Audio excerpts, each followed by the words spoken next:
കൃഷ്ണ ഗുരുവായൂരപ്പ, ഒരുപാട് വെണ്ണയെല്ലാം കട്ടു നിന്നിട്ടുള്ളതല്ലേ അവിടുന്ന്.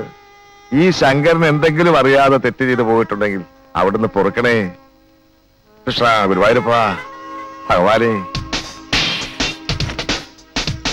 പ്രിയ, വീട്ടിനെ കുളിപ്പിച്ച് കോമ്പ് ചെയ്ത് കഴിഞ്ഞോ? അയ്യോ,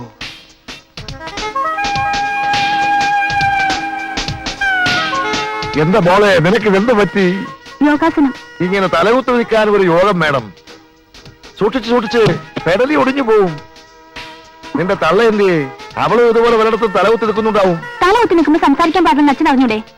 2-3 പ്രാവശ്യം അറിയാതെ വെള്ളമടിച്ച് ഞാൻ തലകുത്തി വീണിട്ടുള്ളതല്ലാതെ അച്ഛൻ ഇതൊന്നും പരിചയമില്ലല്ലോ. അമ്മയ്ക്ക് രാവിലെ 10 മണിക്ക് മംഗലാസനത്തിന്റെ മീറ്റിംഗ് ഉണ്ട്. ആ, അതിന് മണി 7 ആയുള്ളൂ. അപ്പ അവളാ കണ്ണാടിയുടെ മുമ്പിൽ തന്നെ ഉണ്ടാവും.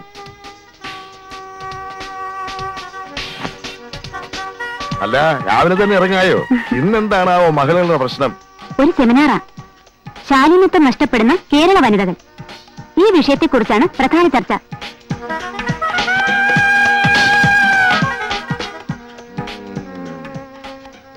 എന്താ നോക്കുന്നേ? ഏയ്, എന്റെ ഭാര്യയുടെ ശാരീരിക സൗന്ദര്യം ഞാനൊന്ന് ആസ്വദിച്ചതാലേ. പതുക്കെ, മോള് കേക്കും. നീട്ടു, മമ്മി റെഡി, ഹറിയ.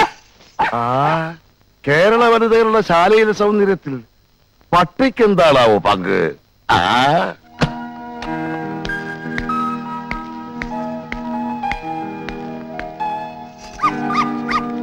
എന്തിനാണ് ഈ ശവത്തിനെ കെട്ടിയെടുത്തോണ്ട് പോണത്? മിസ്സസ് മേനോന്റെ കാറിൽ എപ്പോഴും ഡോഗ് ഉണ്ടാവും. നമ്മുടെ സ്റ്റാറ്റസ് നമ്മളും കീപ്പപ്പ് ചെയ്യണ്ടേ? പോട്ടെ, ബൈ.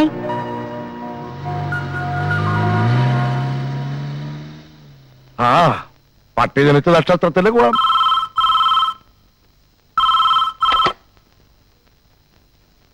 ഹലോ, ആ ശങ്കരപ്പിള്ള തന്നെ.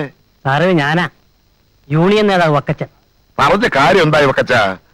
നമ്പ്യാർ ഇവിടെ വളർന്നാൽ അതെനിക്ക് വലിയ ദോഷമാ. സിംഗപ്പൂരിൽ നിന്ന് കുറെ പണവുമായിട്ടാൽ ഇവിടെ വന്ന് എന്നോട് മത്സരിക്കാൻ തുടങ്ങിയാൽ നമുക്ക് വെറുതെ വിടാൻ പറ്റുമോ? എനിക്ക് കിട്ടേണ്ട പല കോൺട്രാക്റ്റുകളും അത് കയറി വെട്ടിയില്ലേ? അയാളെ ഒതുക്കിയേ പറ്റൂ. എന്തെങ്കിലും ഒരു കാര്യം കിട്ടാതെ എങ്ങനെയാ യൂണിയൻ പ്രശ്നം ഉണ്ടാക്കുന്നു സാറേ? ആ, യൂണിയൻ നേതാക്കന്മാർക്ക് കാര്യം ഉണ്ടാക്കാനാണോ വിഷമം? എന്തെങ്കിലും കാര്യം ഉണ്ടാക്കിയേ പറ്റൂ. വക്കച്ചനെ ഞാൻ നേരാമ്പണ്ണം കണ്ടാ പോരെ? അങ്ങനെയാണെങ്കിൽ ഇന്ന് തന്നെ നമ്പ്യാരുടെ സൈറ്റിലെ എല്ലാ പണികളും ഞാൻ സ്തംഭിപ്പിച്ചിരിക്കും. തൊഴിലാളിക്കൊരു പ്രശ്നം വന്ന എല്ലാം ഒന്നാണ്. നിരീശ്വരവാദി നമ്പ്യാർ മൂർദാബാദ്.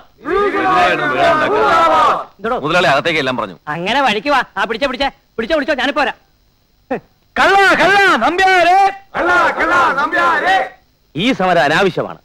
ഇതിന്റെ പിന്നിൽ കളിച്ചത് ആരാണെന്ന് എനിക്ക് വ്യക്തമായിട്ട് അറിയാം. പിന്നിൽ സംഘടിതരായ തൊഴിലാളി വർഗം മുഴുവനുണ്ട്, അല്ലാതെ മറ്റാരുമില്ല. ശങ്കരപ്പിള്ളയുടെ കയ്യിൽ നിന്ന് നക്കാപ്പിച്ച വാങ്ങിച്ചിട്ട് വക്കത്തിന് തെണ്ടിത്തരം കാണിക്കരുത്. ഒരു വക അനാവശ്യം പറഞ്ഞാലുണ്ടല്ല, സിമന്റ് കൂടുന്ന മെക്കാട്ട് പെണ്ണുങ്ങളോട് തന്നെ തല്ലിയും. അതിലും ഭേദം താൻ തന്നെ തല്ലുന്നതാ. എന്താണോ ഈ കാണിക്കുന്നേ? ഇരുന്നേ. വേണ്ട, എന്നെ അങ്ങനെ ഇരുത്തണ്ട, ഞാനവിടെ നിന്നോളാം. എന്നാ ഒരു കാര്യം ചെയ്യും, ഞാൻ അങ്ങോട്ട് എഴുന്നേക്കാം. അതാ നല്ലത്. ഈ പ്രദേശത്ത് തൊഴിലാളികൾക്ക് ഏറ്റവും കൂടുതൽ ശമ്പളം കൊടുക്കുന്ന ഒരു പ്രസ്ഥാനമാണ് എന്റേത്.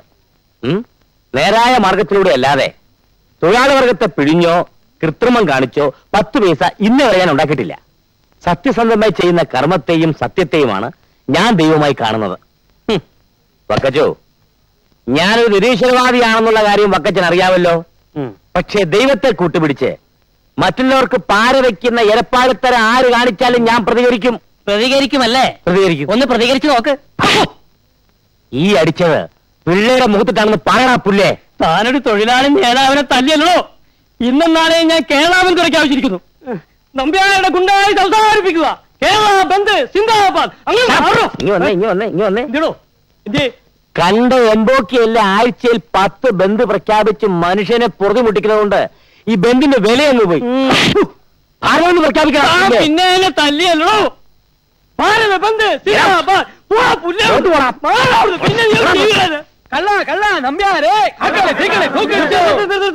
ഇത് ഇവിടെ കൊണ്ടൊന്നും അവസാനിക്കൂല. നാളെ ഭാരത ബന്ദാണ്. ഭാരത് ബന്ദ് സിന്ദാബാദ്. പൂരാച്ചി നമ്പ്യാർ മൂർദാബാദ്. പൂരാച്ചി നമ്പ്യാർ നീതി പാലിക്കുക. പൂരാച്ചി നമ്പ്യാർ നീതി പാലിക്കുക. പുറത്തു വരും. ഈശ്വര, ഓരോ ദിവസം ചെല്ലുന്തോറും പ്രശ്നങ്ങൾ വഷളായി വരികയാണല്ലോ.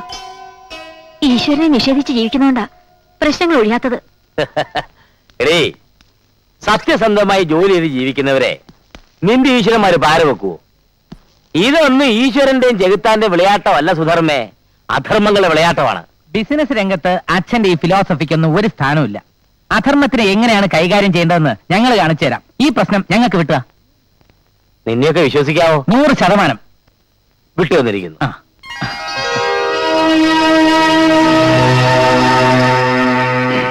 തകരണം മൊക്കച്ച, തകരണം. അവന്റെ ആഫീസിന്റെ ചില്ലുകൾ തകർന്ന പോലെ അവന്റെ എല്ലാ ബിസിനസ്സുകളും തകരണം. അതെന്റെ നിലനിൽപ്പിന്റെ ഒരു പ്രശ്നമാണ്.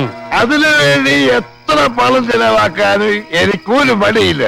ദാ, ഇതൊരു ദക്ഷിണയായിട്ടിരിക്കട്ടെ. മുതലാളി ഒന്നുകൊണ്ടും പേടിക്കണ്ട. ഇനി നമ്പ്യാരുടെ എല്ലാ സ്ഥാപനങ്ങളിലും സമരങ്ങളുടെ വെടിക്കെട്ടായിരിക്കും. വെറുതെ അല്ല പറഞ്ഞേ. KPCC ജില്ലാ സെക്രട്ടറി വക്കറ്റിലേക്ക് പറഞ്ഞേ.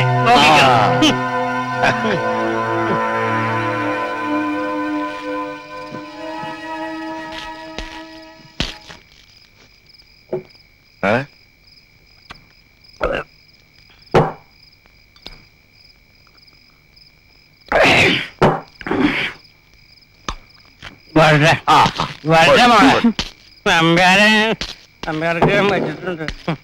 അവനവൻ കുഴിക്കുന്ന കുഴികളിൽ വീഴുമ്പോ ഗുലുമാൻ അച്ഛൻ കേട്ടിട്ടുണ്ടോ? അത് മോളെ, അതൊരു സിനിമയ്ക്കകത്തെ പാട്ടല്ലേ? ആ പാട്ടിന്റെ കാസറ്റ് ഒരെണ്ണം വാങ്ങി ദിവസവും കേൾക്കുന്നത് നന്നായിരിക്കും. അല്ലാതെ രാവിലെ പൂജാമുറി കയറിഞ്ഞിട്ട് ഒരു കാര്യമില്ല കേട്ടോ. ഞാൻ ഒരു കാര്യം ചെയ്യാം. ആ കാസറ്റ് പൂജാമുറിന്റെ ടേപ്പിലിട്ടിട്ട് ഞാൻ കേട്ടോളാം. പോലെയാ പുറത്ത്. എന്നെ വിളിച്ചോ? വിളിച്ചു. എന്താ കാര്യം? എന്റെ അമ്മായിയമ്മ ജനത്തെ പ്രസവിച്ചു. അറിഞ്ഞില്ലേ? ഒരാളും ഒരു പെണ്ണും.